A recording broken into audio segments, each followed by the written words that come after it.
Hello students, welcome to সোমস classroom. আমি তোমাদের Rajesh sir চলে এসেছি গেম চেঞ্জিং সিরিজে ইউনিট ডাইমেনশনের আরেকটি নতুন ভিডিও নিয়ে। সামনেই তোমাদের ক্লাস 11-এর এক্সাম।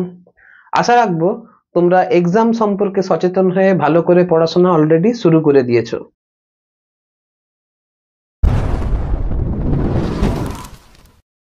দেখো, আমি ভাবলাম যে জেনারেলি ছেলেমেয়েরা পড়াশোনা প্রথম থেকেই শুরু করে, আইডিয়াল ক্ষেত্রে প্রথম থেকে পড়াশোনা শুরু করা উচিত।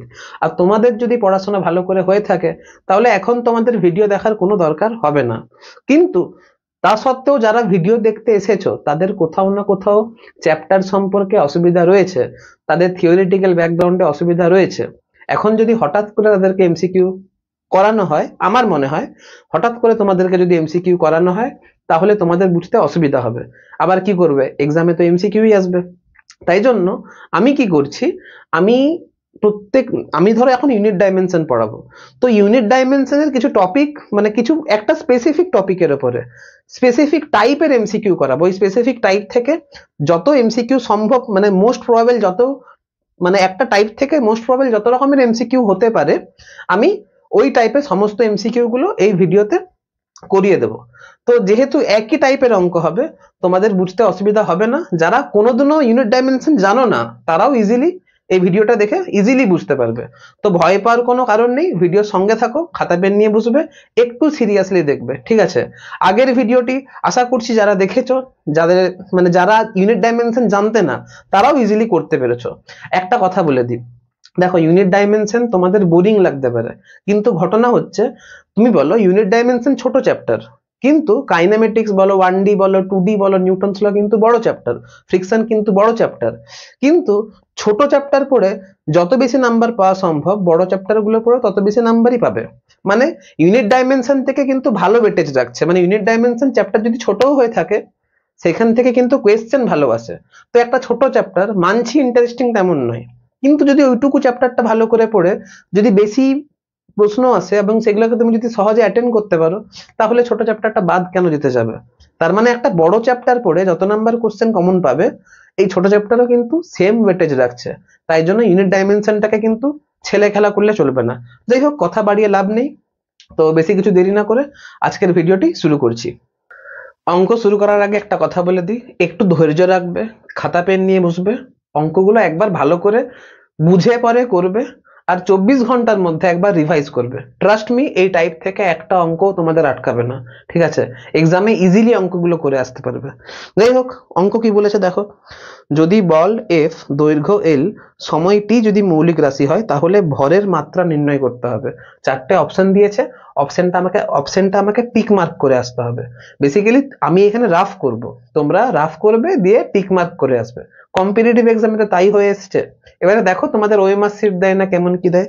তো এমসিকিউ যেহেতু দেবে, তো কিভাবে করছো জানার দরকার নেই, মানে স্যারেদের জানানোর দরকার নেই, তোমাকে শুধু অ্যান্সার লিখে আসতে হবে। একের দাগের এ অপশন কারেক্ট না বি অপশন কারেক্ট না সি কারেক্ট নাকি ডি কারেক্ট, তোমাকে শুধু অপশনে দাগ দিয়ে আসতে হবে। যাই হোক, অঙ্কটা করা যাক। আমাকে বলেছে ফোর্সটা হচ্ছে মৌলিক রাশি, লেন্থটা হচ্ছে মৌলিক রাশি, টাইমটা হচ্ছে মৌলিক রাশি। আমরা জানি বলের মাত্রা হয় M l T to the power -2। আমাকে ভরের মাত্রা বের করতে হবে কার আকারে? ফোর্সের আকারে, লেন্থের আকারে, টাইমের আকারে। এখন ভর কোথায় আছে? ভর তো আমার শুধুমাত্র এখানে আছে। তাহলে ভর এর মান যদি লিখি, এম এর, আমি থার্ড ব্র্যাকেটে লিখে দিই, হ্যাঁ থার্ড ব্র্যাকেটে লিখছি। এর কারণটা হচ্ছে আমি শুধুমাত্র একক গুলো নিয়ে কাজ করছি, রাশিগুলোকে নিয়ে কাজ করছি, মানের সাথে কোনো সম্পর্ক নেই। আশা করছি যারা প্রথম ভিডিও দেখেছো তারা বুঝতে পারছো থার্ড ব্র্যাকেট কেন লিখছি। আর যারা যারা ভিডিওটা প্রথম দেখছো, আজকে আমার ভিডিও প্রথম দেখছো, তারা আমি রিকোয়েস্ট করবো একবার ওই ভিডিওটা দেখে নাও, তাহলে আজকের ভিডিওটা বুঝতে তোমাদের সুবিধা হবে। যাই হোক, তো এম ইজ ইকুয়াল টু কত হবে? আমাকে যেহেতু ভরের মাত্রা লিখতে হবে, আমাকে যেহেতু মাসের ডাইমেনশন লিখতে হবে ফোর্সের আকারে, লেন্থের আকারে, টাইমের আকারে, তাহলে m ইজ ইকুয়াল টু হচ্ছে f divided by l into T to the power -2। একটা কথা বলে দিই, থার্ড ব্র্যাকেট না এখানে দেওয়ার কোনো দরকার নেই। কেন বলো তো? কারণ ফোর্স তো নিজেই হচ্ছে ফান্ডামেন্টাল কোয়ান্টিটি, তাহলে f এর ডাইমেনশন আলাদা করে লেখার কোনো দরকার নেই। জেনারেলি আমরা 7টা মৌলিক রাশি পড়েছি, সেখানে কিন্তু ফোর্সটা মৌলিক রাশি ছিল না, কিন্তু এখানে অঙ্কতে ফোর্সটাকে মৌলিক রাশি হিসাবে কনসিডার করতে বলেছে, ফোর্সটাকে ফান্ডামেন্টাল কোয়ান্টিটি হিসাবে কনসিডার করতে বলেছে, তাই জন্য এফটাকে থার্ড ব্র্যাকেটে লেখার কোনো দরকার নেই। যাই হোক, তো মাস ইজ ইকুয়াল টু কত হবে, F by L T to the power -2। তাহলে এম এর এক্সপ্রেশন আমাকে এখানে এমটাকে সেকেন্ডারি ইউনিট বা সেকেন্ডারি কোয়ান্টিটি, সেকেন্ডারি বলছি প্রাথমিক রাশি গৌণ রাশি ডেরাইভ কোয়ান্টিটি হিসাবে ট্রিট করতে বলেছে, তাই জন্য এমটাকে থার্ড ব্র্যাকেটের মধ্যে লিখবো, লেখা উচিত অ্যাকচুয়ালি, কিন্তু ওই যে বললাম রাফ করছি, না লিখলেও চলবে, তুমি শুধু অপশনে দাগ দিয়ে আসবে। তাহলে এম ইজ ইকুয়াল টু হবে F L to the power -1 T to the power 2। এখন দেখো এম এর যে মাত্রা বের করলাম সেখানে এফ রয়েছে, এল রয়েছে, টি রয়েছে, আর আমাকে কোশ্চেনে বলে দিয়েছে যে ফোর্সটাকে, বলটাকে তোমাকে প্রাথমিক রাশি ধরতে হবে, দৈর্ঘ্যটাকে তোমাকে প্রাথমিক রাশি ধরতে হবে, টাইমটাকে তোমাকে প্রাথমিক রাশি ধরতে হবে। যাই হোক, আমার অ্যান্সার বেরিয়ে গেছে। এবার দেখো কোন অপশনের সঙ্গে ম্যাচ করছে। দেখো অপশন এতে কি আছে, অপশন এতে আছে F L to the power -1 T to the power 2, তার মানে এটা অপশন এ এর সাথে ম্যাচ করছে, তার জন্য অপশন এ হচ্ছে আমার রাইট অ্যান্সার। বোঝা গেছে? নোট ডাউন করে নাও। দেখো নেক্সট প্রশ্নটা আমাদের রয়েছে, গতিবেগ ভি, সময় টি এবং বল এফ মৌলিক রাশি ধরে ঘনত্বের মাত্রা নির্ণয় করো। আমাকে মৌলিক রাশি ধরতে বলেছে গতিবেগ ভি কে, মৌলিক রাশি ধরতে বলেছে সময় টি কে, আর মৌলিক রাশি ধরতে বলেছে বল এফ কে। দিয়ে আমাকে কি করতে হবে, ঘনত্বের মাত্রা বের করতে হবে, কার আকারে, না ফোর্স, টাইম এন্ড ভেলোসিটির আকারে। ঠিক আছে, তো এই অঙ্কটা আমি কিভাবে ডিল করব, কিছুই না, আগের অঙ্কের সঙ্গে পুরোপুরি মিল রয়েছে। আমি কি করব, আগে ভেলোসিটির মাত্রা ডাইমেনশন কি হয় সেটা লিখব। আমরা জানি ভেলোসিটি ডাইমেনশন হয় L into T to the power -1, time তো টাইমই হয়, ফোর্স মানে হয় M into L into T to the power -2, আর ডেনসিটি মানে কি, ডেনসিটি মানে হচ্ছে মাস বাই ভলিউম, অর্থাৎ ভর বাই আয়তন, ভর এম আর আয়তন মানে হচ্ছে এল কিউব। তাহলে এম বাই এল কিউব মানে m l to the power -3, মানে ভর বাই আয়তন, ভরকে এম লিখছি আর আয়তনকে এল কিউব লিখছি, তাহলেই হয়ে গেল M into L to the power -3। এবারে আমাকে ঘনত্বকে রিপ্রেজেন্ট করতে হবে, ঘনত্বের মাত্রা বের করতে হবে ফোর্সের আকারে, টাইমের আকারে আর ভেলোসিটির আকারে। দেখো এই ধরনের অঙ্ক করার দুটো ট্রিক থাকে, একটা হচ্ছে লং ট্রিক, একটা হচ্ছে শর্ট ট্রিক। আমি আগে শর্ট ট্রিক বলছি। শর্ট ট্রিকটা একটু ট্রিকি, যারা ক্যালকুলেশন ইজিলি ক্যালকুলেশন করতে পারো তাদের জন্য শর্ট ট্রিক, যারা মোটামুটি জানো ইউনিট ডাইমেনশনের অঙ্ক আগে করেছো তাদের জন্য শর্ট ট্রিক, আর যারা এই প্রথম করছো তারা শর্ট ট্রিকটা একটু চেষ্টা করতে হবে, একটু প্র্যাকটিস করতে হবে। ঠিক আছে, তো আগে শর্ট ট্রিক দেখাচ্ছি, তারপরে লং ট্রিক দেখাবো। দেখো আমার চাই ঘনত্বের মাত্রা M l to the power -3, তার মানে আমাকে আগে এম কে নিয়ে আসতে হবে। এখন দেখো এম কার কাছে আছে, ভি এর কাছে এম নেই, টি এর কাছে এম নেই, এম আছে এফ এর কাছে। তাহলে এখন এফ এর কাছে যদি এম থাকে তাহলে আগে এফ কে লিখি। এফ মানে কি, M l T to the power -2, তার মানে এম চলে এসেছে। এবারে আমাকে এল টু দা পাওয়ার -3 নিয়ে আসতে হবে, আমাকে এল টু দা পাওয়ার -3 নিয়ে আসতে হবে। যদি এল টু দা পাওয়ার -3 আনতে হয় তাহলে এই যে m l T to the power -2 আছে, একে এল টু দা পাওয়ার 4 দিয়ে ভাগ দিতে হবে। এল টু দা পাওয়ার 4 দিয়ে যদি ভাগ দিই তবেই না এল টু দা পাওয়ার -3 আসবে। এখন এল টু দা পাওয়ার 4 আনতে হবে, আমি এফ কে তো আনতে পারবো না। কেন এফ কে আনতে পারবো না, এফ কে আনলে আবার তো এম চলে আসবে, তাহলে আবার এম কে নিয়ে ঝামেলা হবে। তাহলে এল তো এর কাছে নেই, এখন এল আছে শুধুমাত্র ভি এর কাছে। এখন আমার এল টু দা পাওয়ার 4 দরকার, এখন এল টু দা পাওয়ার 4 যদি দরকার হয় তাহলে ভি টু দা পাওয়ার 4 করতে হবে। এখন ভি মানে যদি এল টি টু দা পাওয়ার -1 হয় তাহলে V to the power 4 is equal to L to the power 4 into T to the power -4 হবে। তাহলে একটা টি টু দা পাওয়ার -4 আসবে, টি টু দা পাওয়ার -4 আসবে। এখন ঘটনা হচ্ছে ডেনসিটির যে ডাইমেনশন সেখানে কিন্তু কোথাও টাইম নেই। এইখানে লক্ষ্য করে দেখো, এখানে টাইম টু দা পাওয়ার -2 আছে আর এইখানে টাইম টু দা পাওয়ার -4 আছে। যদি টাইমটা যদি ওপরে যায় তাহলে -2 + 4 হয়ে যাবে, অর্থাৎ ওপরে টি স্কোয়ার হয়ে যাবে। সেই টি স্কোয়ারটাকে কাটাতে হবে, তাহলে নিচে আবার টি স্কোয়ার দিয়ে গুণ করতে হবে, নিচে আবার টি স্কোয়ার দিয়ে গুণ করতে হবে। কি বললাম, আমার এম এর ঝামেলা শেষ, এল এর ঝামেলা শেষ, এবারে পড়ে আছে টি। আমাকে টি কে কাটাতে হবে, এখানে টি নেই। এখন লক্ষ্য করে দেখো এখানে টি টু দ্য পাওয়ার -2 আছে, এটাকে গুণ করার আগে নিচে টি টু দ্য পাওয়ার -4 ছিল, যখন টি টু দ্য পাওয়ার -4টা উপরে গুণ হয়ে আসবে তখন -2 + 4 টি স্কোয়ার হয়ে আসবে। দেখো আগে ছিল উপরে T to the power -2 by T to the power -4, যদি এখন কাটাকাটি করা হয় তাহলে T to the power -2 + 4 is equal to T square থাকতো। এই টি স্কোয়ারকে কাটাবার জন্য আমি নিচে টি স্কোয়ার দিয়ে গুণ করে দিলাম, আর টাইম তো ফান্ডামেন্টাল বা মৌলিক রাশি ধরতে বলেছে, অসুবিধা নেই। এখন ওপরটা কি হলো, ওপরটা হয়ে গেল ফোর্স, নিচেরটা হয়ে গেল ভেলোসিটি টু দ্য পাওয়ার 4, আর এটা হয়ে গেল টাইমের স্কোয়ার। তাহলে ডেনসিটির যে মাত্রা বেরোচ্ছে, এই যে ডেনসিটির যে মাত্রা বেরোচ্ছে, ডেনসিটির যে মাত্রা বেরোচ্ছে সেটা হচ্ছে F into v to the power -4 into T to the power -2। দেখলে কত সহজে অঙ্কটা হয়ে গেল, আমাকে ক্যালকুলেশন করতেই হলো না, শুধু মনে মনে এগুলো একটু ভাবতে হলো। আবার বলছি আমাকে ডেনসিটি চাই, মানে m l to the power -3 চাই। আগে আমাকে এম কে নিয়ে আসতে হবে, এম কার কাছে আছে, ফোর্সের কাছে আছে, তাই জন্য ফোর্সকে আগে লিখলাম m l T to the power -2। এখন ঘটনা হচ্ছে আমার এল দরকার, কিন্তু ঘনত্বের কাছে এল টু দ্য পাওয়ার -3 আছে, তাহলে আমাকে এল টু দ্য পাওয়ার -3 আনার জন্য এল টু দ্য পাওয়ার 4 দিয়ে ভাগ করতে হবে। এখন এল কার কাছে আছে, এল তো টি এর কাছে নেই, এল আছে ভেলোসিটির কাছে। এখন আমার এল টু দ্য পাওয়ার 4 দরকার, তাই জন্য ভেলোসিটি টু দ্য পাওয়ার 4 করলাম, আর ভেলোসিটি টু দ্য পাওয়ার 4 করলাম বলে এল টু দ্য পাওয়ার 4 আর টি to the power -4, L to the power 4 আর টি টু দ্য পাওয়ার -4। এখন ডেনসিটির এক্সপ্রেশনে কোথাও কিন্তু টাইম নেই, তাই টাইমটাকে এলিমিনেট করতে হবে। এইখানে টি টু দ্য পাওয়ার -2 ছিল, এখানে টি টু দ্য পাওয়ার -4 ছিল, কাটাকাটি করে উপরে টি স্কোয়ার আসছিল, উপরে টি স্কোয়ারটাকে কাটাবার জন্য নিচে টি স্কোয়ার দিয়ে গুণ করলাম, ঠিক আছে। এবারে এইটার মানে ছিল ফোর্স, এটা মানে ছিল ভি টু দ্য পাওয়ার 4, এটা মানে ছিল টি স্কোয়ার, বাস আমার তোমার কি বলে ডাইমেনশন বেরিয়ে গেল। এবারে এই ট্রিক দিয়ে যারা অঙ্ক করতে পারবে না, মানে এই ইজি ক্যালকুলেশনটা যে করতে পারবে তাদেরকে তো আমি রেকমেন্ড করব শর্ট ট্রিকেই করো, কিন্তু এই ট্রিক দিয়ে যে অঙ্ক করতে পারবে না তাদেরকে একটু লম্বা ট্রিকে যেতে হবে। ওই লম্বা ট্রিকে যে কোনো অঙ্ক সলভ হয়ে যাবে, এখানে কিন্তু বুদ্ধি লাগাতে হবে না, নর্মাল একটু পরিশ্রম করলেই হবে।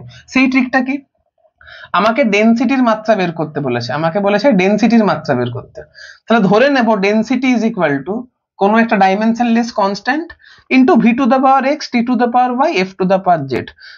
যে মৌলিক রাশিগুলো আছে, এটা টু দ্য পাওয়ার এক্স করবো, এটা টু দ্য পাওয়ার ওয়াই করবো, এটা টু দ্য পাওয়ার জেড করবো, ধরে নেব। হ্যাঁ, তাহলে এখানে করবো velocity to the power x, time to the power y, আর force to the power z, এটা আমি ধরে নেব।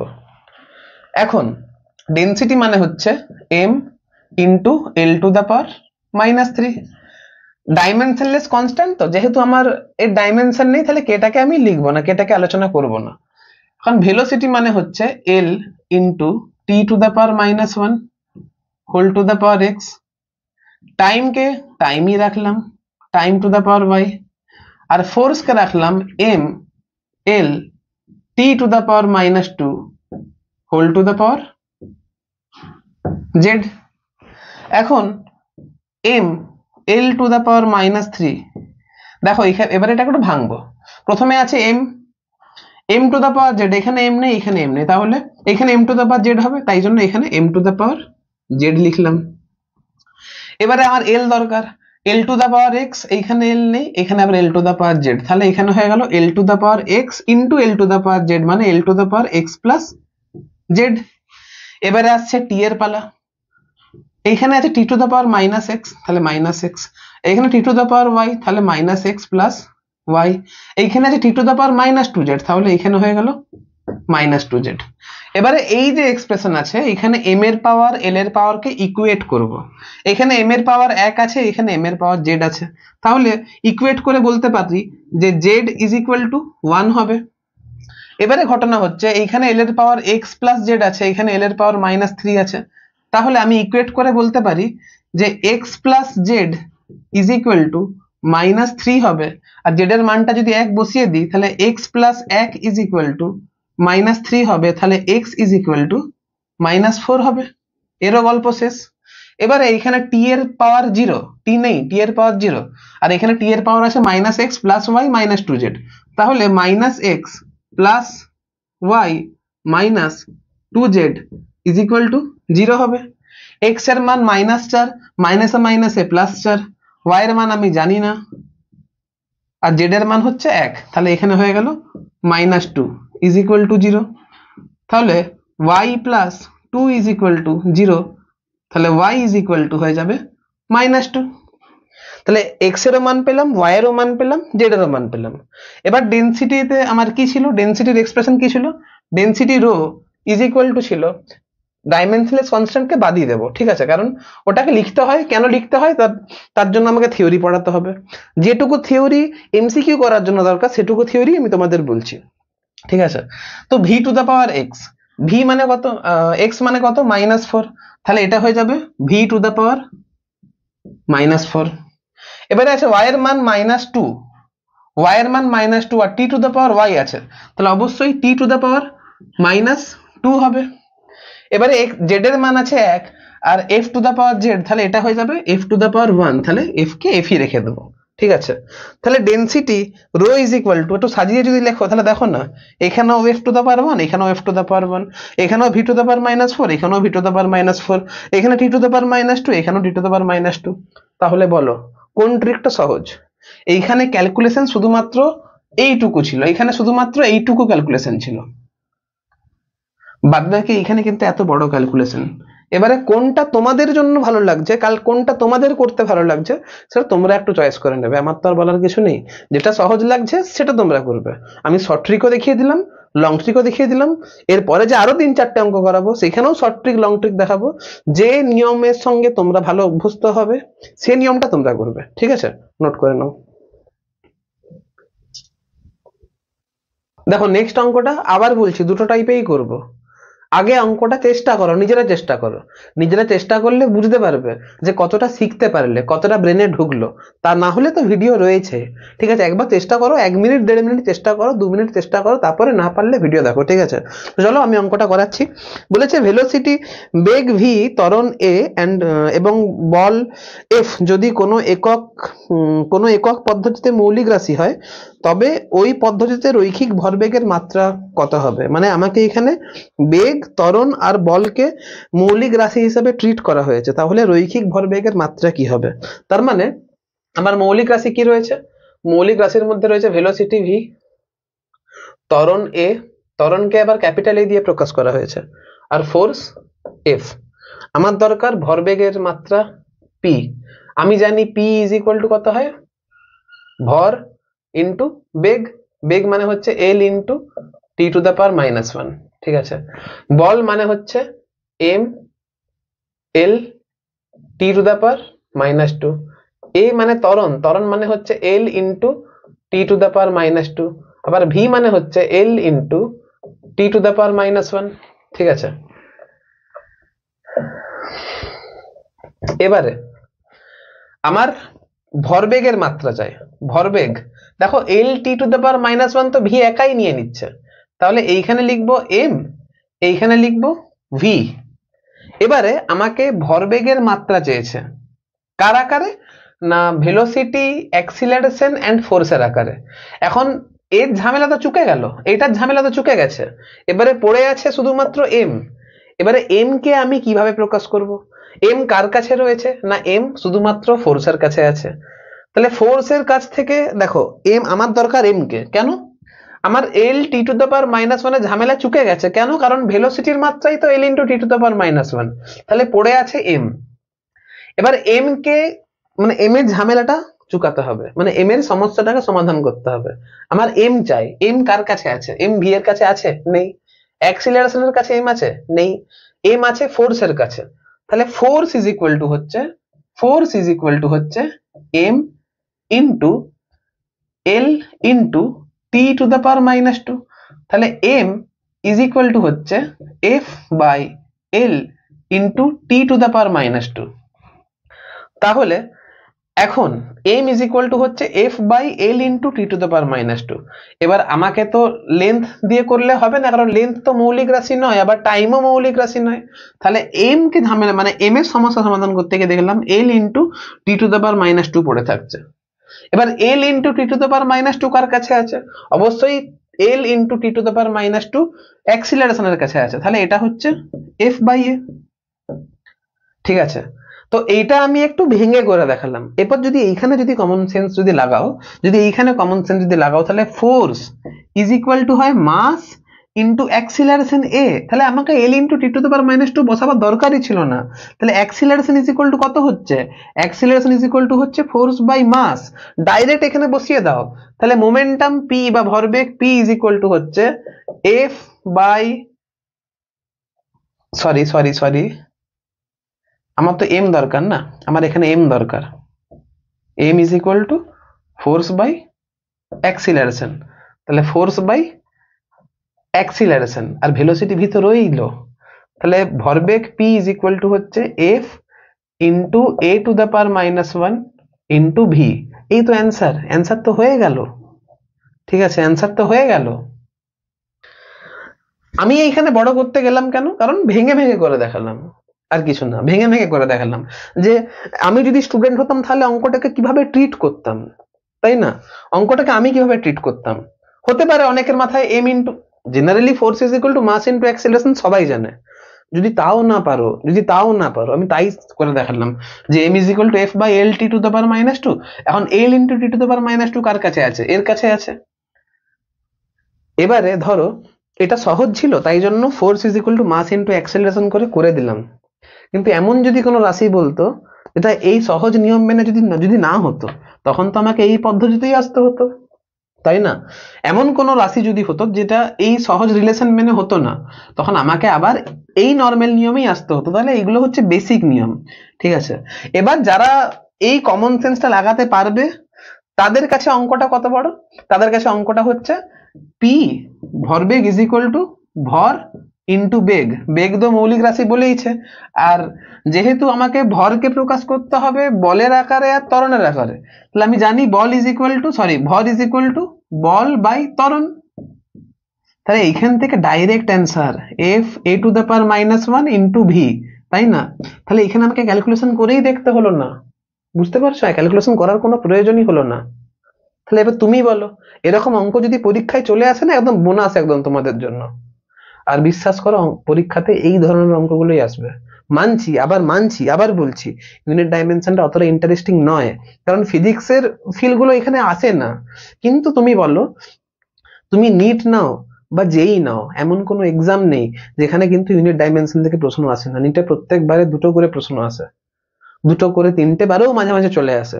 তাহলে এইটুকু চ্যাপ্টার যদি করে আমার একদম শিওর যদি এখান থেকে প্রশ্ন আসেই, আর আমার যদি একটা ভালো নাম্বার যদি এখান থেকে পাই, তাহলে কেন এটাকে আন্ডার এস্টিমেট করতে যাবো, তাই না? এবারে আমি অঙ্কটা লং নিয়মে করে দেখাচ্ছি। লং নিয়মে করতে গেলে স্বাভাবিক মুছছি। দেখো এবারে অঙ্কটা যদি লং নিয়মে করতে যাই, ধরে নিচ্ছি ভরবেগ পি ইজ ইকুয়াল টু কোনো একটা constant K into v to the power x, acceleration to the power y into force to the power z, যেখানে k টা হচ্ছে ডাইমেনশনলেস কনস্ট্যান্ট।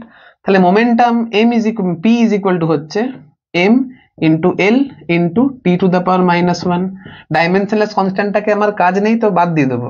ঠিক আছে, k মানে v মানে হচ্ছে l into t to the power minus 1, acceleration মানে হচ্ছে l into t to the power minus 2, আর ফোর্স মানে হচ্ছে m into l into t to the power minus 2 to the power z to the power y to the power x to the power x to the power y to the power z। যাই হোক, এবারে এখানে হচ্ছে m into l into t to the power minus 1 is equal to l to the power x, l to the power y, l to the power z। তাহলে l to the power x plus y plus z, t to the power minus x, t to the power minus x, t to the power minus 2y, t to the power minus 2z। এবারে বসে থাকলো m শুধুমাত্র এর কাছে আছে, তাহলে এটা হচ্ছে m to the power z। এবং ঘটনা হচ্ছে এখানে m টু দ্য পাওয়ার 1 আর এখানে m to the power z, তাহলে এখান থেকে কম্পেয়ার করে বলতে পারি z ইজ ইকুয়াল টু 1। ঠিক আছে, এবারে x plus y plus z, এখানে l টু দ্য পাওয়ার 1 আছে, এখানে l to the power x plus y plus z আছে, তাহলে x plus y plus z is equal to হচ্ছে 1। ঠিক আছে, আবার এইখান থেকে দেখতে পাচ্ছি minus x minus two y minus two z, মানে minus common, x plus two y plus two z, t এর পাওয়ার এইখানে ছিল minus x minus two y minus two z, আর এখানে টি এর পাওয়ার মাইনাস 1, তাহলে এটা হচ্ছে মাইনাস 1, এটা হচ্ছে তোমার মাইনাস 1। তাহলে এইখান থেকে বুঝতে পারছি x plus two y plus two z is equal to 1। এটাকে ধরো ইকুয়েশন নাম্বার 1, এটাকে ধরো ইকুয়েশন নাম্বার 2। তুমি এক কাজ করো, এই ইকুয়েশনটাকে 2 দিয়ে গুণ করে দাও, তাহলে এখানে 2i হয়ে গেল, এখানে 2z হয়ে গেল, দিয়ে 2 দিয়ে বিয়োগ করে দাও। 2 দিয়ে যদি এটাকে 2 দিয়ে গুণ করো, দিয়ে এর সঙ্গে বিয়োগ দিয়ে দাও, তাহলে এইখানে 2x পড়ে থাকলো, এখানে x পড়ে থাকলো, 2x minus x is equal to হচ্ছে x, 2y প্লাস 2z, আর এখানে মাইনাস 2y মাইনাস 2z কেটে যাবে, এইখানে হলো 2 আর এইখানে হলো 1, তাহলে 2 মাইনাস 1 ইজ ইকুয়াল টু হলো 1, তাহলে x ইজ ইকুয়াল টু পেয়ে গেলাম 1। তাহলে এখানে x ইজ ইকুয়াল টু পেয়ে গেলাম 1। এবারে যদি এখানে মানটা বসাও, x is equal to 1, 2y is equal two জানি না, আর 2z ইজ ইকুয়াল টু 2, দাঁড়াও এখানে জায়গা নেই, আমি যদি এই ইকুয়েশনে যদি মানটা বসাই 1 প্লাস 2y প্লাস 2z মানে কত হচ্ছে 2 ইজ ইকুয়াল টু হচ্ছে 1, তাহলে 2y is equal to 1 minus 3 is equal two minus 2, তাহলে y is equal two minus 1, তাহলে y ইজ ইকুয়াল টু কত হলো মাইনাস 1 হলো। তাহলে আমার যে মাত্রাটা থাকবে সেটা হচ্ছে momentum p is equal two x কার আছে v two the power x, মানে v টু দ্য পাওয়ার 1। এবারে y কার আছে a two the power y, মানে a two the power minus 1, a two the power minus 1। তারপরে z কার আছে, z আছে f two the power z, মানে f two the power 1, তাহলে এটা হয়ে গেল f টু দ্য পাওয়ার 1। তাহলে momentum p is equal two দাঁড়াচ্ছে f into a two the power minus 1 into v two the power 1 দরকার নেই, নর্মাল থাক। দেখো এই অ্যান্সারটা আর এই অ্যান্সারটা মিললো, এই দুটো অ্যান্সার মিললো, অবশ্যই মিলেছে। এবারে তুমি বলো তুমি কি এই নিয়মটা করবে নাকি এই ইজি নিয়মটা করবে? আবার বলছি, যদি মাথায় কোনো নিয়ম না আসে তখন তুমি এই নিয়মে করবে, কিন্তু যদি ক্যালকুলেশনে ভালো হও তাহলে এই নিয়মটাতে কেন করবে না, তাই না? নোট ডাউন করে নাও। দেখো তোমাদের নেক্সট অঙ্কটা বলেছে শক্তি ই, বেগ ভি এবং সময় টি কে প্রাথমিক রাশি হিসেবে ধরে নিলে পৃষ্ঠটানের মাত্রা হবে। এবারে তোমাদের মাথায় প্রশ্ন আসতে পারে, স্যার পৃষ্ঠটান মানে তো আমি জানি না। আমি জানি তোমরা পৃষ্ঠটান মানে জানো না, এখনো তোমাদের পড়ানো হয়নি বা এখনো তোমাদের পড়া হয়নি, তো কিভাবে অঙ্কটা করবে? ঘটনা হচ্ছে আমি যদি তোমাদের কোয়েশ্চেন করতাম তাহলে এরকম ধরনের কোয়েশ্চেন দিতাম না, কারণ তোমরা পৃষ্ঠটান মানে জানো না। আর যদি দিতামও তাহলে ব্র্যাকেটে লিখে দিতাম যে পৃষ্ঠটান মানে হচ্ছে এটা ভাজিত এটা, আমি লিখে দিতাম। কিন্তু কি করবে, তোমার বইয়ে রয়েছে এরকম ধরনের কোশ্চেন, করতে তো হবে। তাই জন্য আমি বলে দিচ্ছি পৃষ্ঠটান মানে কি। মানে পৃষ্ঠটান মানে হচ্ছে ফোর্স বাই লেন্থ। যদি কোয়েশ্চেনে বলে দেওয়া থাকে তাহলে ভালো, যে পৃষ্ঠটান মানে হচ্ছে ফোর্স বাই লেন্থ। যদি বলে দেওয়া না থাকে তাহলে এখন তোমাকে মুখস্থ করে যেতে হবে যে পৃষ্ঠটান মানে হচ্ছে ফোর্স বাই লেন্থ। পরে যখন তোমাদের পৃষ্ঠটান পড়ানো হবে ফ্লুইড মেকানিক্সে, তোমাদের যখন সারফেস টেনশন পড়ানো হবে ফ্লুইড মেকানিক্সে বা উদস্থিতিবিদ্যা ওই চ্যাপ্টারটাতে, তখন তোমরা পৃষ্ঠটান মানে এমনিই জেনে যাবে। ঠিক আছে, তো আপাতত বুঝে নাও পৃষ্ঠটান মানে হচ্ছে বল বাই দৈর্ঘ্য, সারফেস টেনশন মানে হচ্ছে force per unit length, force by length. এখন যাই হোক, আমাকে পৃষ্ঠটানের মাত্রা বা পৃষ্ঠটানের ডাইমেনশন বের করতে হবে কার আকারে? না এনার্জি ই এর আকারে, ভেলোসিটি ভি এর আকারে, আর টাইম টি এর আকারে। তাহলে এখন শক্তি ই, আমাকে ফান্ডামেন্টাল কোয়ান্টিটি ধরতে হবে ই কে। এখন ই মানে কি হয়, এম। ই মানে কি, শক্তি। শক্তি মানে কি, কার্য। কার্য মানে কি, বল ইন্টু সরণ। বল মানে কত, m l T to the power -2 into সরণ মানে এল, তাহলে এল ইন্টু এল গুণ হয়ে যাবে এল স্কোয়ার। ঠিক আছে, আমাকে বেগ ভি কে মৌলিক রাশি ধরতে হবে, তাহলে বেগ ভি ইজ ইকুয়াল টু হচ্ছে l into T to the power -1। এবারে সময় টি, সময় টি কে প্রাথমিক রাশি ধরতে হবে, সময় টিটা টি থাক, কারণ টি তো এমনি প্রাথমিক রাশি। এবার আমাকে পৃষ্ঠটানের মাত্রা বের করতে হবে, সারফেস টেনশনের মাত্রা বের করতে হবে। আমরা জানি বা মুখস্থ করে নেবে, সারফেস টেনশন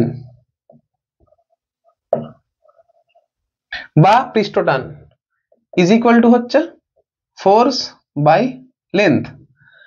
এখন ফোর্স মানে কত, ফোর্স মানে হচ্ছে m l T to the power -2 আর লেন্থ মানে হচ্ছে এল। তাহলে এর মাত্রা দাঁড়াবে, সারফেস টেনশনের মাত্রা দাঁড়াবে m into T to the power -2। এবার এটাকে ডিল করবে কিভাবে, শর্টে করবে না লংয়ে করবে? যদি মাথায় ট্রিক আসে তাহলে শর্টে করবে। আমি দেখি শর্টে করে দেখি, শর্টে করার চেষ্টা করে দেখি, যদি মাথায় আসে তো ভালো। এবার তোমরা বলবে স্যার আপনি তো অঙ্কগুলো আগে প্র্যাকটিস করে এসেছেন তারপরে ভিডিওতে করাচ্ছেন না।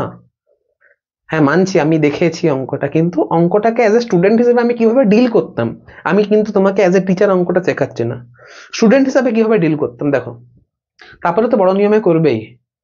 যদি আমিও তোমাদের মতো হতাম বা মাথায় এলে ভালো, না হলে বড় নিয়মে করতাম, আমার তো নাম্বার দরকার। হ্যাঁ মানছি সময় লাগবে, একটু পরিশ্রম করতে হতো, তো পরিশ্রম করলে তো এমনি হয়ে যাবে, কি আছে। তো চেষ্টা করে দেখি শর্টে কিভাবে করব। দেখো আমাকে মাস চাই, মাস কার কাছে আছে, মাস একমাত্র এনার্জির কাছে আছে। মাস চাই, মাস একমাত্র এনার্জির কাছে আছে। তাহলে আমি যদি লিখি যে এম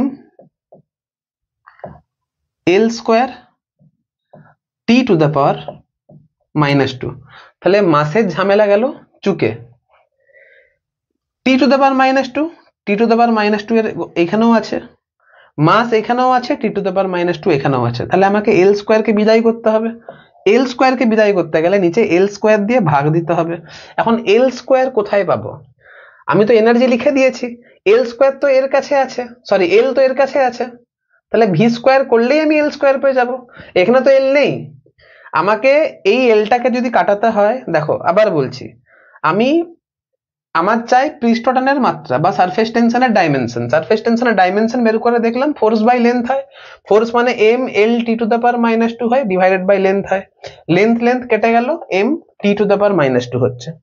এবারে সারফেস টেনশনের ডাইমেনশন বা পৃষ্ঠটানের মাত্রাতে এম রয়েছে, এম কি করে পাবো আমি, এম একমাত্র এনার্জির কাছে আছে, তাই জন্য এনার্জির মাত্রাটা m l square t to the power -2 লিখে নিলাম। এখন ঘটনা হচ্ছে এখানে কিন্তু এল নেই, আমাকে এল কে কাটাতে হবে, আমাকে এখানে এল কে কাটাতে হবে, এখানে তো এল নেই, আমার দরকার এটা, এখানে তো এল নেই, এখানে এল স্কোয়ার আছে, এল কে কাটাতে গেলে ভাগ দিতে হবে এল স্কোয়ার দিয়ে। তাহলে এল কোথায় আছে, এল তো শুধুমাত্র এর কাছে আছে, আমার দরকার এল স্কোয়ার, তাহলে আমি করে দেবো ভি স্কোয়ার, এল তো ভি এর কাছে আছে, তাহলে এল স্কোয়ার করার জন্য ভি স্কোয়ার করতে হবে, তাহলে l square into T to the power -2 into T to the power -2। এবারে তোমাদের মাথায় প্রশ্ন আসবে যে স্যার আমি এল কে কাটাতে গিয়ে দেখুন স্যার টিটাও কেটে গেল, এই যে l square t to the power -2 t to the power -2 কেটে গেল, তাহলে এবারে আমার দরকার টি টু দ্য পাওয়ার -2, এবারে আমাকে দরকার টি টু দ্য পাওয়ার -2, তাহলে এইখানে আমাকে টি স্কোয়ার চাই, আর টি তো এইখানে বসে আছে, তাই না? তাহলে এই পুরোটা কি ছিল, এই পুরোটা ছিল এনার্জি ই, এটা কি ছিল ভি স্কোয়ার, তাহলে এখানে বসলো ভি স্কোয়ার, আর এইখানে ছিল টি স্কোয়ার, এইখানে ছিল টি স্কোয়ার। তাহলে সারফেস টেনশনের যে ডাইমেনশন এলো, সারফেস টেনশনের যে ডাইমেনশন এলো সেটা হচ্ছে e into v to the power -2 into T to the power -2। বুঝতে পেরেছো? ক্যালকুলেশন করলাম কি কিছু? দেখো আমি, এবারে বলো আমি দেখে এলেও কি না দেখে এলেও কি, যেভাবে অঙ্কটা করালাম আমি কিন্তু লজিক্যালি করিয়েছি, কোথাও কিন্তু মুখস্থ করতে বলিনি আমি। বেসিক কিছু মাত্রা মুখস্থ রাখতে হয়। বলের মাত্রা কি, ঘনত্বের মাত্রা কি, আয়তনের মাত্রা কি, শক্তির মাত্রা কি। আর যারা 9-10-এ একটু ভালো করে পড়েছে তাদের এগুলো অলরেডি মুখস্থ আছে। আর যদি মাত্রা বের করতে না পারো, বের করে নেবে, শেখানো আছে আগের ভিডিওতে, গিয়ে দেখো ভিডিওটা। ঠিক আছে? তো আই থিঙ্ক বুঝতে পেরেছো। যদি বুঝতে না পারো আরেকবার দেখে নাও ভিডিওটা, আরেকটু 1 মিনিট 2 মিনিট এগিয়ে পরে দেখে নাও, বুঝতে পেরে যাবে। এবারে যাদের এই নিয়মটা মাথায় আসছে না তাদেরকে বড় নিয়মে করতে হবে। ঠিক আছে? তাদেরকে বড় নিয়মে করতে হবে।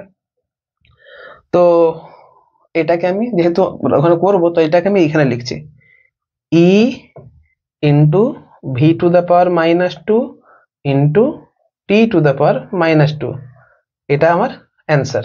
ঠিক আছে? তো এটাকে মুছলাম আমি।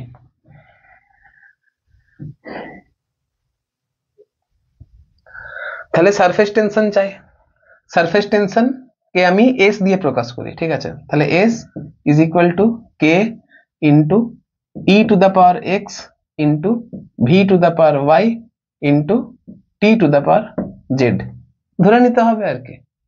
এস মানে হচ্ছে m t to the power -2, m into T to the power -2। কেটা হচ্ছে ডাইমেনশনলেস কনস্ট্যান্ট, কেটা হচ্ছে ডাইমেনশনলেস কনস্ট্যান্ট।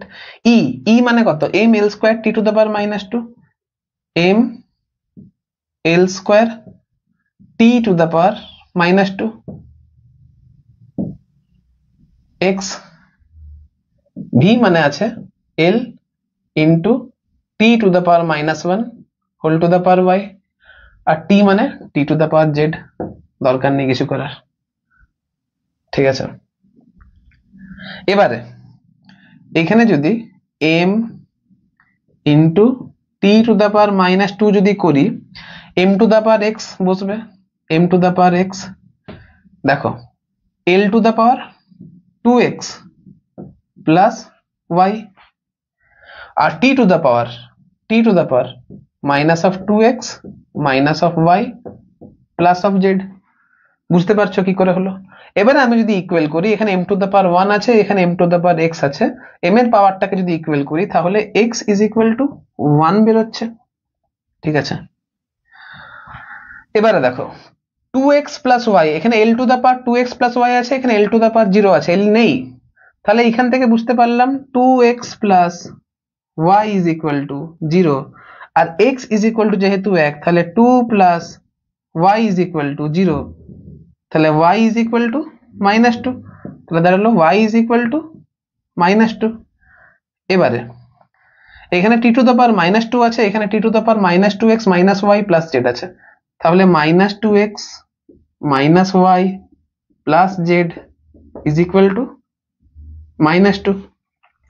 x এর মান বেরিয়েছে 1, তাহলে এটা হয়ে গেল -2, y এর মান বেরিয়েছে -2, মাইনাসে মাইনাসে কেটে +2 plus z is equal to -2, তাহলে জেড ইজ ইকুয়াল টু বেরোলো -2, তাহলে জেড ইজ ইকুয়াল টু বেরোলো -2। এবারে তাহলে আমার সারফেস টেনশনের যে ডাইমেনশন বেরোবে, এইখানে আবার লিখছি x টু দ্য পাওয়ার 1, তাহলে s is equal two E to the power 1, y এর মান -2, তাহলে v two the power -2, v two the power -2, z এর মান -2, তাহলে t to the power -2, t to the power -2। দেখো তো মিললো? এর সঙ্গে এটা মিলছে? E V to the power -2 t to the power -2, E V to the power -2 t to the power -2। তাহলে অঙ্কটাকে দুরকম ভাবে করাচ্ছি। দেখো প্রত্যেকটা অঙ্ক দুরকম ভাবে করাচ্ছি। এরপরেও যদি কোনো ছেলে, এরপরেও যদি কেউ বুঝতে পেরে না থাকো, জেনুইনলি বুঝতে পেরে না থাকো, কমেন্টে স্প্যাম করবে না। যদি সত্যি বুঝতে না পেরে থাকো, একবার কমেন্টে লিখবে যে স্যার বুঝতে পারলাম না, নোট করে নাও। দেখো এই যে অঙ্কটা আছে, এটা কিন্তু একদম কমন অঙ্ক। যারা যে কোনো স্যারের কাছে এই চ্যাপ্টার যারা পড়ে, প্রত্যেককে এই অঙ্কটা করানো হয়। তো এই অঙ্কটা আলাদাভাবে কিছু নেই, তো আমি এক্সপ্লেনেশনে বেশি জোর দেব না। কি বলেছে? একটি সরল দোলকের দোলনকাল টি, পিণ্ডের ভর m ও দৈর্ঘ্য l এবং অভিকর্ষ ত্বরণ g এর মধ্যে সম্পর্ক হলো t is equal two k into m to the power x, l to the power y, g two the power z। যেখানে x এর মান, y এর মান, z এর মান দেওয়া আছে, 4টে অপশনে আছে। তোমাকে 4টে অপশনের মধ্যে কোনটা অ্যান্সার হবে সেটা বের করতে হবে। তো আমাকে গিভেন রয়েছে যে time period t is equal to k into m to the power x l to the power y l to the power y into g to the power z into g to the power z. ঠিক আছে, আমার দেওয়া আছে, এটা আমাকে x y z এর x y আর z এর মান বের করতে হবে। তাহলে লক্ষ্য করে দেখো কেটা তো ডাইমেনশনলেস কনস্ট্যান্ট, তাহলে এই দিকের রাশিটা যদি টাইমকে প্রকাশ করে তাহলে এই পুরো রাশিটাও তো টাইমকেই প্রকাশ করবে। এখন এম মানে কি আছে? এম মানে আছে ক্যাপিটাল এম, লেন্থ মানে আছে ক্যাপিটাল এল, জি মানে আছে অ্যাক্সিলারেশন মানে l into T to the power -2, আর টাইমকে তো টাইমই লিখবো। এরপর মানগুলো যদি বসিয়ে দেওয়া হয় তাহলে টি ইজ ইকুয়াল টু হচ্ছে কে, কে লিখবো না কারণ কে তো ডাইমেনশনলেস কনস্ট্যান্ট, আর আমি যেহেতু ফিজিক্যাল কোয়ান্টিটি গুলোর মধ্যে রিলেশন বের করার চেষ্টা করছি তো টিটাকে লিখছি না। তাহলে এইখানে হয়ে গেল m to the power x, এইখানে হয়ে গেল l to the power y. দাঁড়াও নিচে লিখি, একটু ছাড়ো। টি মানে হচ্ছে, দাঁড়াও, m to the power x l to the power y l to the power y R g মানে হচ্ছে l into t to the power -2 whole to the power z। তাহলে t মানে হচ্ছে m to the power x l to the power y plus z R t to the power -2z। এখন এখানে t আছে, এইখানে t আছে, তো t টাকে সাজিয়ে লিখছি m to the power 0 l to the power 0 R t to the power 1। তাহলে লক্ষ্য করে দেখো x এর মান কত হচ্ছে? 0 হচ্ছে। আমি যদি এইখানে m এর পাওয়ার আর এইখানে m এর পাওয়ারকে যদি কম্পেয়ার করি তাহলে x ইজ ইকুয়াল টু আমার 0 আসছে, t এর পাওয়ার এখানে 1 আছে আর t এর পাওয়ার -2z আছে, তাহলে -2z ইজ ইকুয়াল টু 1, তাহলে z ইজ ইকুয়াল টু -1/2। তাহলে x এর মান 0 বেরোলো, z এর মান -1/2 বেরোলো।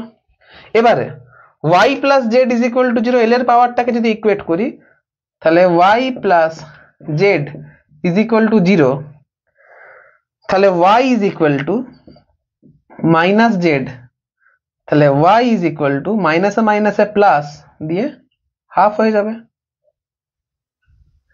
তাহলে আমার x এর মান বের হচ্ছে 0, y এর মান বের হচ্ছে হাফ, z এর মান বের হচ্ছে -হাফ। কোন অপশনের সঙ্গে ম্যাচ করেছে?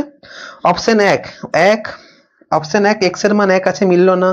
অপশন বি x এর মান 0 আছে, y এর মান -হাফ, মিলল না। অপশন সি x এর মান 1 আছে, মিলল না। অপশন ডি x এর মান 0 আছে, y এর মান হাফ আছে, z এর মান -হাফ আছে। তাহলে option D is your right answer. Option D is your right answer. বুঝতে পারলে? দেখো এই যে অঙ্কটা রয়েছে এটা কিন্তু এমসিকিউ নয়, কিন্তু এমসিকিউ আকারে আসতে পারে। এটা কিন্তু ছায়া প্রকাশনের এমসিকিউ সেকশন থেকে নেওয়া হয়নি, ছায়া প্রকাশনী থেকেই নেওয়া হয়েছে। ওই যেখানে লাস্টের দিকে থাকে না কিছু কোয়েশ্চেন অ্যান্সার দেওয়া, সেখান থেকে নেওয়া হয়েছে। আমি চেষ্টা করেছি যে বললাম সেম টপিকের অঙ্কগুলোকে এক কাছে করার, তো এখানেও এটা পেলাম। বলেছে এক্স ওয়াই জেড তিনটি ভৌত রাশির একক যথাক্রমে গ্রাম ইন্টু সেন্টিমিটার স্কোয়ার। তাহলে এক্স এর একক হচ্ছে গ্রাম ইন্টু সেন্টিমিটার স্কোয়ার। তাহলে ডাইমেনশন কি হবে? গ্রাম মানে কি মাস, সেন্টিমিটার মানে কি লেন্থ, তাহলে লেন্থের স্কোয়ার হবে। বলছে y এর একক gram, sorry second to the power -5 ও ছিল, sorry gram centimetre square into second to the power -5 ছিল, -5। তাহলে এটা হচ্ছে তোমার গ্রাম মানে হচ্ছে মাস, লেন্থ এমটাকে এখানে নিচে লিখছি m l square t to the power -5, এটা হচ্ছে x এর ডাইমেনশন। ঠিক আছে, y ইজ ইকুয়াল টু বলেছে gram into second to the power -1, y is equal to বলেছে gram into second to the power -1। তাহলে y এর ডাইমেনশন ইজ ইকুয়াল টু হচ্ছে m into t to the power -1। এবার z মানে বলেছে z মানে বলেছে centimetre into second, centimetre into second to the power -2, second to the power -2। তাহলে z এর যে ডাইমেনশন আসবে সেটা হচ্ছে l into T to the power -2। তাহলে আমাকে এইটা খেয়াল রাখতে হবে, এইটা, এইটা আর এটা, ঠিক আছে। এবারে বলেছে এক্স ওয়াই জেড এর মধ্যে সম্পর্ক, এক্স ওয়াই জেড এর মধ্যে সম্পর্ক কি করে পাবো? তো একটা বড় নিয়ম আছে, বড় নিয়মটা হচ্ছে x is equal to k into y to the power a into z to the power b. এবারে এক্স এর মাত্রা, ওয়াই এর মাত্রা, জেড এর মাত্রা বসাবে, এ আর বি ইকুয়াল করে দেখবে। এটা নর্মাল মেথড।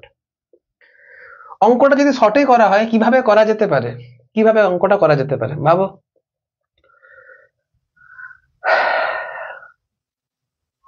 দেখো এখানে এক্স এর জায়গায় কি লিখবে, এক্স এর জায়গায় লিখবে, দেখো এক্স এর জায়গায় কি আছে, m l square t to the power -5। এরপর আমাকে দেখো এখানে কিন্তু এল নেই, ঠিক আছে, এখানে কিন্তু এল নেই। আমাকে যদি এম কাটাতে হয় আর এখানে টি টু দ্য পাওয়ার -5 কাটাতে হয়, তাহলে কি করব কি করব কি করব, আমি এক কাজ করি, এখানে তো এখানে মাস নেই আর এখানে মাস রয়েছে, এখানে মাস রয়েছে আর এখানে কিন্তু মাস নেই। তাহলে এই মাসকে যদি কাটাতে হয় তাহলে ওয়াই দিয়ে ভাগ করতে হবে। তাহলে এখানে ভাগ করলাম m into T to the power -1 দিয়ে, তাহলে এম কেটে গেল। এখন কে পড়ে আছে, এখন পড়ে আছে এল স্কোয়ার। এল স্কোয়ারকে যদি কাটাতে হয় তাহলে এটাকে স্কোয়ার করতে হবে, এটাকে স্কোয়ার করতে হবে, মানে জেড এর স্কোয়ার করতে হবে। জেড এর স্কোয়ার করতে গেলে l square into T to the power -4 হবে, এখানে হবে l square into T to the power -4। দেখো তো এম এম কেটে গেল, t to the power -1 T to the power -4, তাহলে -1 -4 -5 হলো। তাহলে এইখানেও টি টু দ্য পাওয়ার -5 কাটলো, এখানেও টি টু দ্য পাওয়ার -5 কাটলো, আর এখানেও দেখো এল স্কোয়ার কাটলো, এখানেও এল স্কোয়ার কাটলো।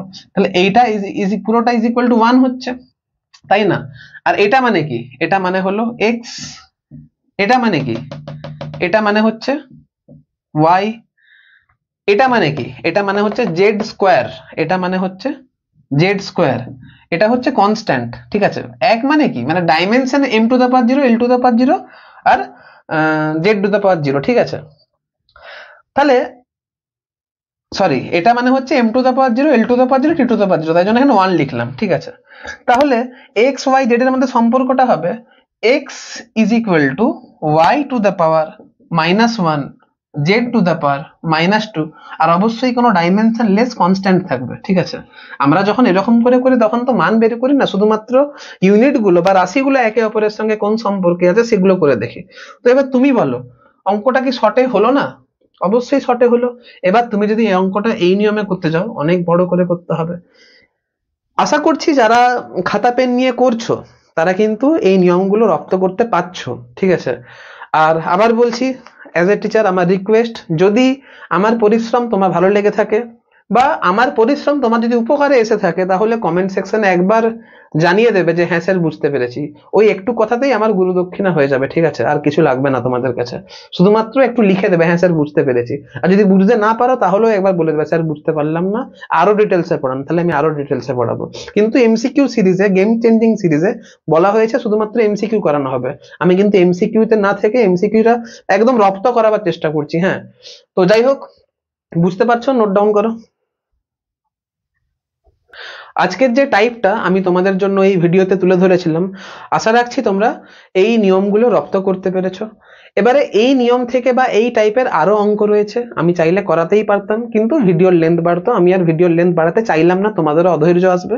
যাই হোক, তো এই টাইপটা তোমরা যদি করতে পেরে থাকো একটু অন্য অঙ্কগুলো করার চেষ্টা করবে। শুধু এইখান থেকে যে কমন আসবে তার তো কোনো মানে নেই, যিনি প্রশ্ন করছেন উনি একমাত্র কমন দিতে পারবেন।